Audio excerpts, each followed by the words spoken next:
ವೇದಿಕೆ ಮೇಲೆ ಆಸೀನರಾಗಿರುವಂತಹ ಎಲ್ಲ ಗಣ್ಯರು, ವೇದಿಕೆಯ ಮುಂಭಾಗದಲ್ಲಿರುವಂತಹ ಎಲ್ಲ ಗುರುವೃಂದದವರು, ವಿದ್ಯಾರ್ಥಿನಿಯರೇ, 2025-26ನೇ ಸಾಲಿನ ಆಡ್ ಸೆಮಿಸ್ಟರ್ನ ವಾರ್ಷಿಕ ತರಗತಿಗಳು ನಾನು ಈಗ ವಿಜ್ಞಾನೇಶ್ವರ ಸರ್ಕಾರಿ ಕಾನೂನು ಕಾಲೇಜ್ ವರದಿ 2025-26ನೇ ಸಾಲಿಗೆ ಪ್ರಸ್ತುತಪಡಿಸ್ತಾ ಇದ್ದೇನೆ.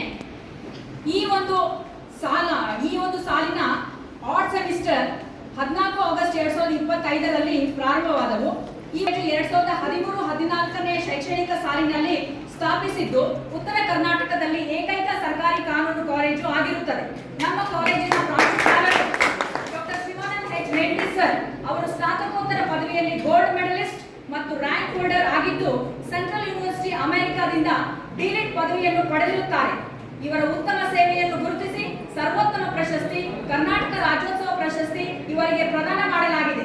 ನಮ್ಮ ಪ್ರಾಂಶುಪಾಲರ ಸತತ ಮತ್ತು ನಿರಂತರ ಪರಿಶ್ರಮದಿಂದ ಸರ್ಕಾರದವರು ಈ ಕಾಲೇಜಿಗೆ 5 ಎಕರೆ ಜಮೀನನ್ನು ಗುಲ್ಬರ್ಗಾ ವಿಶ್ವವಿದ್ಯಾಲಯದ ಆವರಣದಲ್ಲಿ ಕಟ್ಟಡದ ಕಾಮಗಾರಿ ತಯಾರಿ 2025-26ನೇ ಶೈಕ್ಷಣಿಕ ವರ್ಷದ ವಾರ್ಷಿಕ ವರದಿ ಈ ರೀತಿ ಇದೆ.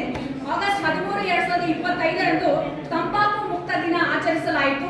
ಈ ಸಂದರ್ಭದಲ್ಲಿ ವಿದ್ಯಾರ್ಥಿಗಳಿಗೆ ತಂಬಾಕು ಸೇವನೆಯಿಂದ ವ್ಯಕ್ತಿ, ಕುಟುಂಬ, ಸಮಾಜ ಹಾಗೂ ಪರಿಸರದ ಮೇಲೆ ಆಗುವ ದುಷ್ಪರಿಣಾಮಗಳ ಬಗ್ಗೆ ಅರಿವು ಮೂಡಿಸಲಾಯಿತು. ಆಗಸ್ಟ್ 14, 2025ರಂದು ಸೋಷಿಯಲ್ ಆಬ್ಲಿಗೇಷನ್ ಅಂದರೆ ಸಾಮಾಜಿಕ ಬಾಧ್ಯತೆ ಕುರಿತು ಕಾರ್ಯಕ್ರಮವನ್ನು ಹಮ್ಮಿಕೊಳ್ಳಲಾಯಿತು. ಸೆಪ್ಟೆಂಬರ್ 5, 2025ರಂದು ಸರ್ವಪಲ್ಲಿ ರಾಧಾಕೃಷ್ಣರವರ ಜನ್ಮದಿನವನ್ನು ಶಿಕ್ಷಕರ ದಿನಾಚರಣೆಯಾಗಿ ಆಚರಿಸಲಾಯಿತು. ಸೆಪ್ಟೆಂಬರ್ 8, 2025ರಂದು ಕಾಲೇಜಿನಲ್ಲಿ ಗಾಂಧಿ ವಿಚಾರ ಸಂಸ್ಕಾರ ಕುರಿತು ಪ್ರಬಂಧ ಸ್ಪರ್ಧೆಯನ್ನು ನಡೆಸಲಾಯಿತು ಮತ್ತು ಆಯ್ಕೆಯಾದ ವಿಜೇತ ವಿದ್ಯಾರ್ಥಿಗಳ ಹೆಸರನ್ನು ಘೋಷಿಸಲಾಯಿತು. ಸೆಪ್ಟೆಂಬರ್ 15, 2025ರಂದು ಅಂತಾರಾಷ್ಟ್ರೀಯ ಪ್ರಜಾಪ್ರಭುತ್ವ ದಿನಾಚರಣೆ ಆಚರಿಸಲಾಯಿತು. ನನ್ನ ಮತ ನನ್ನ ಹಕ್ಕು ಎಂಬ ಪರಿಕಲ್ಪನೆಯ ಅಡಿ ಹಾಗೂ ವಿಶ್ವಸಂಸ್ಥೆಯ ಸುತ್ತೋಲೆಯಂತೆ ಅಂತಾರಾಷ್ಟ್ರೀಯ ಪ್ರಜಾಪ್ರಭುತ್ವದ ದಿನಾಚರಣೆಯನ್ನು ಆಚರಿಸಲಾಯಿತು. ಸೆಪ್ಟೆಂಬರ್ 19, 2025ರಂದು Azim Premji Deepika foundation scheme for girls ವಿದ್ಯಾರ್ಥಿನಿಯರ ಶಿಕ್ಷಣಕ್ಕಾಗಿ ನೆರವು ನಾಡಿನ ಒಳಗೆ ಸಮೃದ್ಧಿಯ ಅರಿವು ಕಾರ್ಯಕ್ರಮದ ನೇರ ಪ್ರಸಾರವನ್ನು ವೀಕ್ಷಿಸಲು ವ್ಯವಸ್ಥೆಯನ್ನು ಮಾಡಲಾಯಿತು. ಅಕ್ಟೋಬರ್ 2, 2025ರಂದು ಗಾಂಧಿ ಜಯಂತಿಯನ್ನು ಆಚರಿಸಲಾಯಿತು. ಈ ಸಂದರ್ಭದಲ್ಲಿ ಪ್ರಾಚಾರ್ಯರು, ಉಪನ್ಯಾಸಕರು, ಎಲ್ಲ ಸಿಬ್ಬಂದಿ ವರ್ಗದವರು ಹಾಗೂ ವಿದ್ಯಾರ್ಥಿಗಳು ಉಪಸ್ಥಿತರಿದ್ದರು. ಮಕ್ಕಳಿಗೆ ಗಾಂಧೀಜಿಯವರ ಸಿದ್ಧಾಂತಗಳು, ಭಾರತ ಸ್ವಾತಂತ್ರ್ಯಕ್ಕಾಗಿ ಅವರು ಮಾಡಿದ ತ್ಯಾಗ, ಅವರ ವ್ಯಕ್ತಿತ್ವವನ್ನು ಪರಿಚಯಿಸಲಾಯಿತು. ಅಕ್ಟೋಬರ್ 7, 2025ರಂದು ವಾಲ್ಮೀಕಿ ಜಯಂತಿಯನ್ನು ಆಚರಿಸಲಾಯಿತು.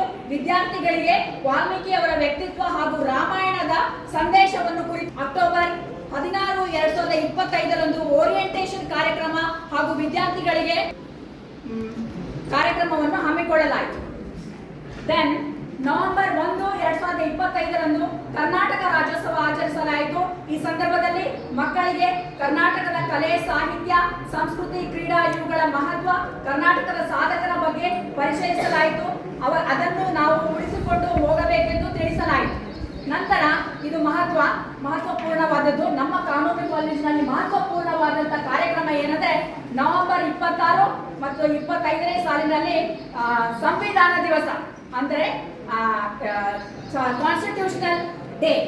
Constitution day. ಈ ದಿನ ಭಾರತ ಸಂವಿಧಾನವನ್ನು ಸಂವಿಧಾನ ಸಭೆ 1949ರ ನವೆಂಬರ್ 26ರಂದು ಅಂಗೀಕರಿಸಿದ ಸ್ಮರಣಾರ್ಥಕವಾಗಿ ಈ ದಿನವನ್ನು ಆಚರಿಸಲಾಯಿತು. ನಂತರ ಮಾರ್ಚ್ 12, 2025ರಂದು ಕೂಸ್ನೂರು ಗ್ರಾಮದಲ್ಲಿ ಪರಿಶಿಷ್ಟ ಜಾತಿ, ಪರಿಶಿಷ್ಟ ಪಂಗಡ ಸಮುದಾಯದ ಕಾನೂನು ನೆರವು ಸಾಕ್ಷರತಾ ಕಾರ್ಯಕ್ರಮವನ್ನು ಹಮ್ಮಿಕೊಳ್ಳಲಾಯಿತು. ನಂತರ ಕಮಿಂಗ್ ಆನ್ ಟು ಏಪ್ರಿಲ್ 7, 2025ರಿಂದ ಏಪ್ರಿಲ್ 11ರವರೆಗೆ ಆರೋಗ್ಯದ ಬಗ್ಗೆ ಜಾಗೃತಿ ಕಾರ್ಯಕ್ರಮವನ್ನು ಹಮ್ಮಿಕೊಳ್ಳಲಾಯಿತು. ನಂತರ ಅದರಲ್ಲಿ ವಿವರಗಳಿದೆ. ನಂತರ ಜೂನ್ 5ರಂದು ವಿಶ್ವ ಪರಿಸರ ದಿನಾಚರಣೆಯನ್ನು ಆಚರಿಸಲಾಯಿತು. ಈ ಸಂದರ್ಭದಲ್ಲಿ ಪರಿಸರ ಸುರಕ್ಷತೆ ಕುರಿತು ಜಾಗೃತಿಯನ್ನು ಮೂಡಿಸಲಾಯಿತು. ನಂತರ ಜೂನ್ 18ರಂದು ಭಾರತೀಯ ಚುನಾವಣಾ ಸುಧಾರಣಾ ಸಹಯೋಗದೊಂದಿಗೆ ಹಣಬಲ ನಿಯಂತ್ರಿಸಿ ಪ್ರಜಾಪ್ರಭುತ್ವ ಉಳಿಸಿ ರಾಷ್ಟ್ರೀಯ ವಿಚಾರ ಸಂಕಿರಣವನ್ನು ಆಯೋಜಿಸಲಾಯಿತು.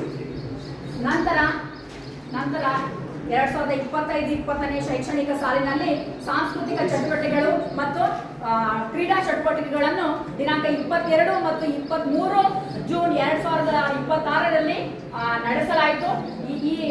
ಈ ಒಂದು ಚಟುವಟಿಕೆಗಳಲ್ಲಿ ಸ್ಪರ್ಧೆಗಳಲ್ಲಿ ಭಾಗವಹಿಸಿದವರಿಗೆ ಇನ್ನು ಈ ಒಂದು ದಿವಸ ಬಹುಮಾನ ವಿತರಣೆಯನ್ನು ಮಾಡಲಾಗುತ್ತದೆ.